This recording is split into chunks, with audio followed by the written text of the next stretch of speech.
మామిడి సీజన్ ప్రారంభంలో పచ్చడి రకం మామిడికాయలు ముంచెత్తాయి. తాడేపల్లిగూడెం మార్కెట్ యార్డులో మార్కెట్లో పచ్చడి మామిడికాయలు ముంచెత్తినట్లు వ్యాపారులు పేర్కొన్నారు. గత వారంతో పోల్చుకుంటే అధిక సంఖ్యలో మామిడికాయలు ఈ ఏడాది వచ్చాయి. కొత్తపల్లి మామిడి రకం అత్యధిక ధర పలికినట్లు వ్యాపారులు పేర్కొన్నారు.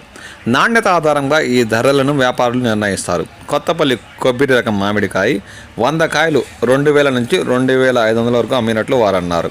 ఇక పెద్ద రసాలు 1500 నుంచి 2000 పలికాయి. చిన్న రకం రసాల కాయలు 1000 నుంచి 1500 వరకు పలికినట్లు వారు అన్నారు. సువర్ణరేఖ 800 నుంచి 1000 రూపాయలు, తోతాపూరి 800 నుంచి 1200 వరకు విక్రయాలు జరిగినట్టు వ్యాపారులు పేర్కొన్నారు.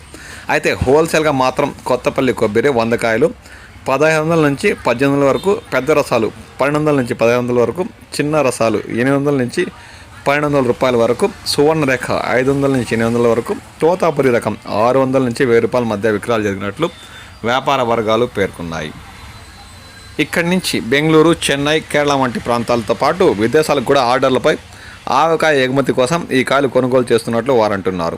ఉమ్మడి పశ్చిమ గోదావరి జిల్లాలోని ఉసులమరు, జుత్తిక, కొమ్మరవరం, పెన్నమంట్ర, కాకరపర్రు, మార్టెర్ ప్రాంతాల నుంచి ఎగుమతి అవుతుంటాయి. కిలో మొదలుకొని టన్నుల కొద్ది పచ్చళ్ళు రెడీ అవుతుంటాయని వారు అంటున్నారు. తణుకు, నరసాపురం, భీమవరం వంటి పట్టణంలో చిన్న చిన్న హోమ్ ఇండస్ట్రీలు, యూనిట్లు ఏర్పాటు చేసి ఆన్లైన్ కొరియర్ సర్వీస్ ద్వారా పచ్చళ్ళను పంపిణీ చేస్తుంటారు. వింటే భారతం వినాలి, కొంటే ఉసులమరు ఊరగాయలు కొనాలని సామెత కూడా ఒకటి వచ్చింది.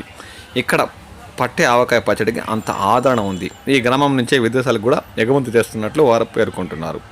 ఆ గ్రామం బ్రాండ్ ఇమేజే ఈ ఆవకాయ పచ్చళ్ళని వ్యాపారులు పేర్కొంటున్నారు. అందుకే ఈ మామిడి సీజన్ ప్రారంభంలోనే పచ్చడి కాయలు సందడి చేస్తున్నట్లు వారు ఆనందం వ్యక్తం చేశారు.